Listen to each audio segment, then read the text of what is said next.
this thing working? Give me some sound over here. Yeah. The Out of Bounds Show is powered by the award-winning golf courses at Dancing Rabbit Golf Club in Philadelphia, Mississippi.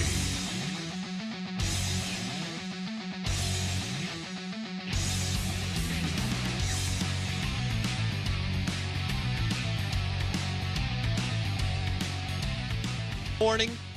Welcome in. It's game week. We're excited and you're excited. We'll have MRA football on Friday nights, Mississippi State football on Saturdays, and the New Orleans Saints are now on ESPN 105.9 The Zone. So we'll have NOLA, Who Dat, and the Saints on Sundays most of the time, and maybe a Monday or a Thursday, now that Amazon Prime is carrying Thursday night football.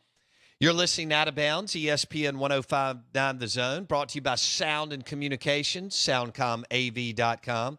Top quality audio and visual for your business, church, or sports facility. It starts and ends with soundcomav.com. We welcome in our friend Mike Detillier, WWL-TV Radio New Orleans, and he joins us on the Yuengling Lager guest line.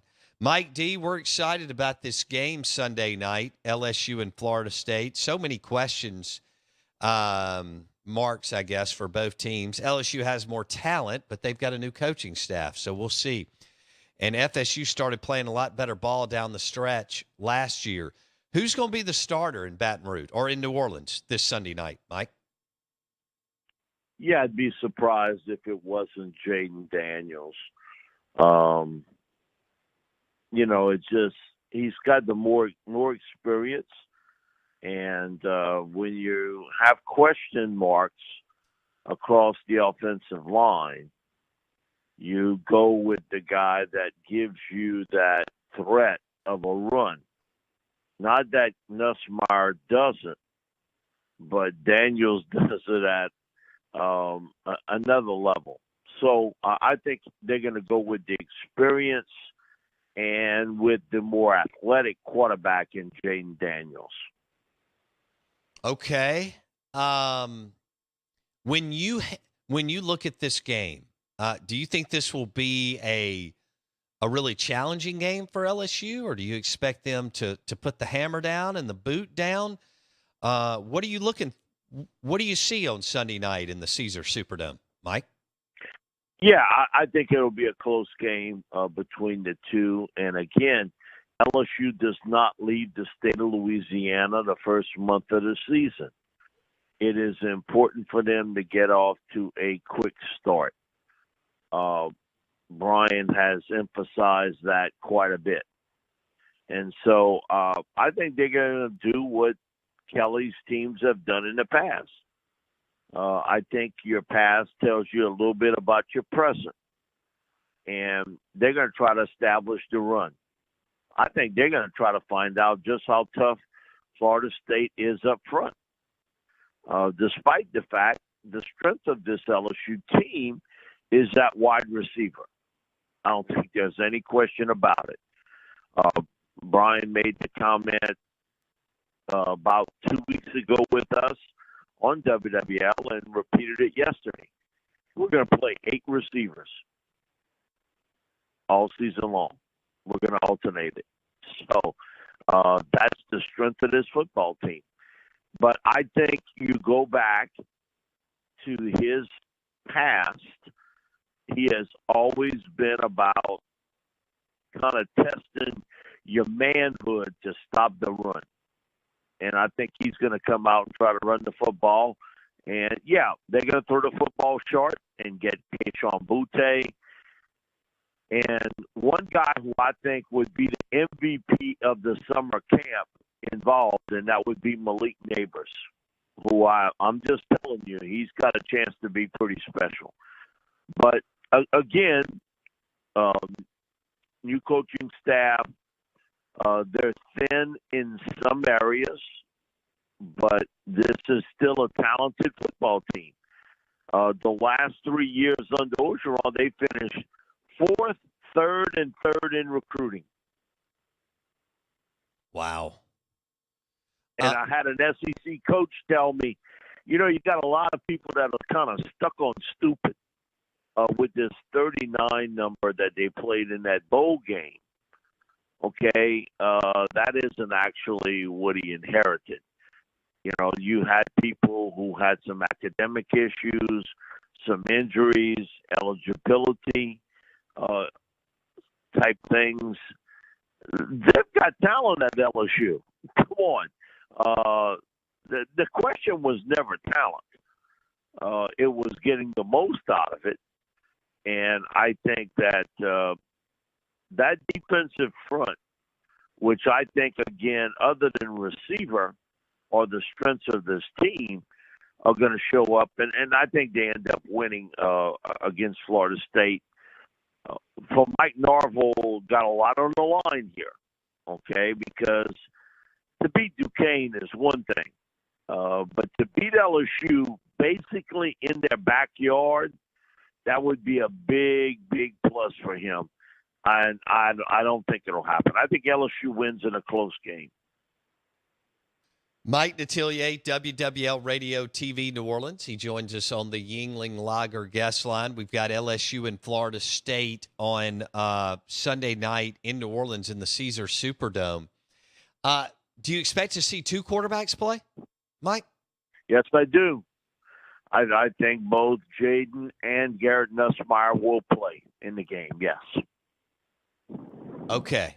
And do you think Nussmeier plays early? Possibly. I don't know about how he's planning on doing this. He has kept that very close to the vest, very close. But I do suspect you'll see both of them. But all I know is from talking to players defensively for LSU, they bring up the fact that Nussmeier has really progressed so much in a year's time. And you can see it in his, I guess he's playing more calmer. I thought last year in what I saw, it was almost like it was too fast for him. And he's always had a little bit, I can say more than a little bit, of a gunslinger mentality to him. And I think that is something that Brian is trying to harness a little bit, in that he's going to take chances throwing the football downfield. But he's got a lot of energy, very accurate passer, and he throws the football well off those waggle plays where he's moving and he hits that receiver dead on the money. So I think you'll see both of them. But come on, when you got a guy like Keyshawn Boutte on your football team, you got to get him the football. You got to get him the ball, in my opinion, 8 to 9 times in a game. Okay. And let him do his trick, because he's a big-time player. But what it does is open up everything for everyone else, because now coverages are rotated to Boutte's side of the field. And it's going to open it up for guys like Malik Neighbors and a Jeray Jenkins and a Chris Hilton and Jack Besh, where they're going to get some major opportunities to make big plays. And I think you're going to see two true freshmen start for LSU on offense. Oh. One being the left tackle in Will Campbell, and the other being Mason Taylor at tight end. Brian has sort of gushed about Mason Taylor. I remember when they brought him in last year, he was a Coach O recruit, and I had asked about, what type of talent he was, because I saw him on film. He said, Mike, he's super competitive, and you're not going to believe that he's 18 years old. So I see him for the first time. He's legit 6'5", 255 pounds. He's got some genetics now. His dad is Jason Taylor, the former Pro Football Hall of Fame outside linebacker defensive end with the Dolphins. And so he's got some genetics. And, if you watch Colin Cowherd in the morning, hear and see his Aunt Joy. Yeah. Because she's teamed up with him. So he's got a little bit of sports genetics, football genetics, certainly with his dad and Jason Taylor. But, man, he has really, really been exciting to watch early on in his career. And this is Brian's wheelhouse, offensive line, tight end. Over the last 7 years, he has put 9 tight ends in the National Football League, either as draft choices or as unsigned free agents. Damn. All right. So Brian Kelly, Notre Dame, tight end factory, and now they're at LSU, where they'll have even more talent. This is going to be exciting to watch. If you're an LSU fan, may not be for Ole Miss or Mississippi State. Mike Detillier on the Yuengling Lager guest line. How would you rate the wide receiver unit as a whole compared to past super talented LSU units, Mike? Well, it's not as good as that, say, 18-19 unit, which had, I don't think you'll ever see that in Jefferson and Jamar and Terrace Marshall, John Trey Kirkland. That was a special unit, really was. But it's in the upper tier. It's in the upper tier of them, with Booty, with Malik, certainly Besh, and a couple guys that were more highly rated than any of them, and that being Chris Hilton and Brian Thomas Jr. Both those guys were considered the top wide receiver talents in the state when they came out and could have went anywhere. So, yeah, it's an interesting twist, but all those guys are going to see playing time, and we'll see it. But it's not as good as the 18-19. I mean, it can't be. It just that unit was really as good as you'll ever see. But it's in the upper tier. And the big question mark for LSU is what has been their wheelhouse for years. Cornerback, DBU, okay? And they got more questions there than any other spot on the team. Really do. Because you can't lose people like Stingley and Flott early to the NFL draft, which happens every year, but, you lost 2 guys there. And then you had 2 guys make business decisions. Elias Ricks goes to Alabama. McLaughlin goes to Arkansas. You lost your top 4 corners. And so, Brian was scrambling at that point. And he's brought in a lot of transfer people.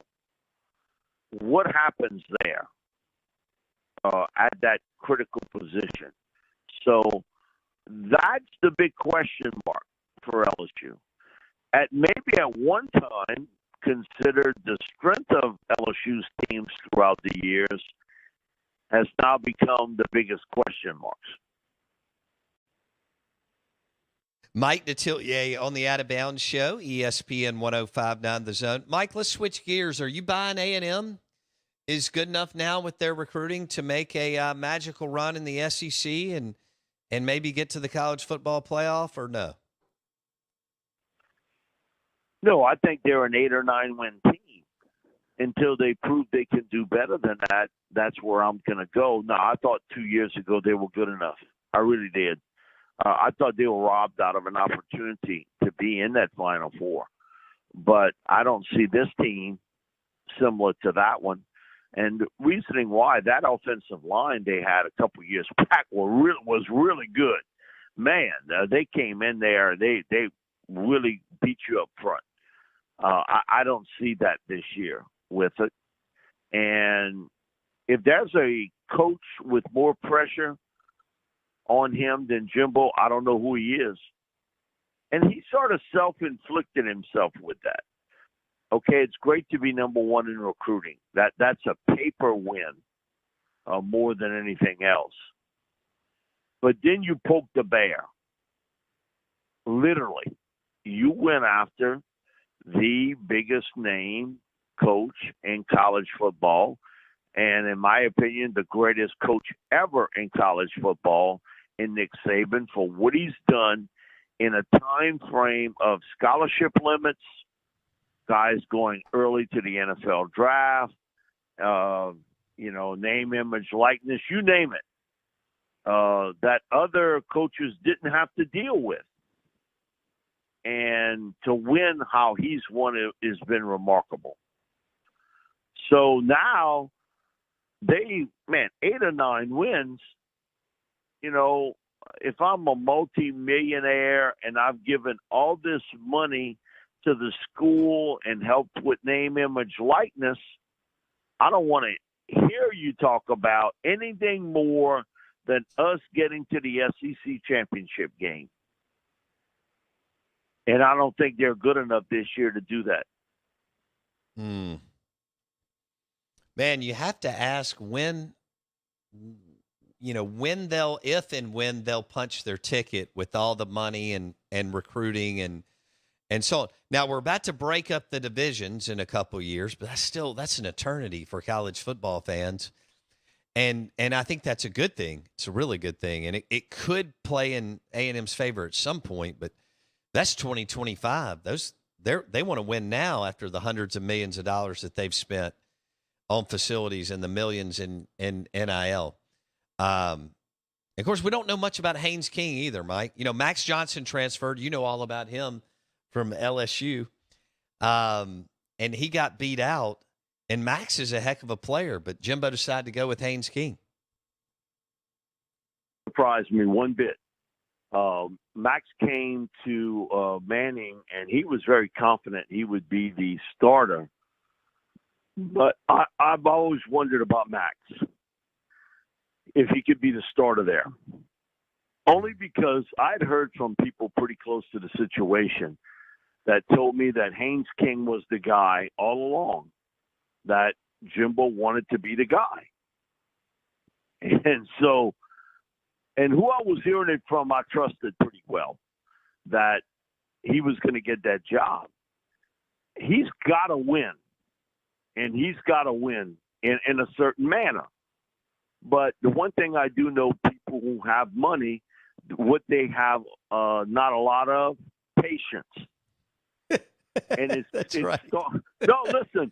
When you have that much money, you have a lack of patience. I'm around a few of them every day, and they don't have much of it because how they got their money. They're not waiting 20 years for it. They want it now. Right.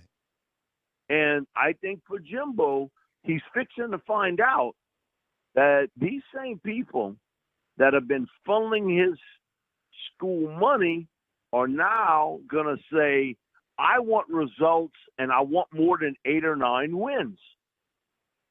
And it's going to come back to him, bottom line. And I do think that was partially Scott Woodward's pitch to him to try to get him to go to LSU, that they're going to run very thin with patience with you.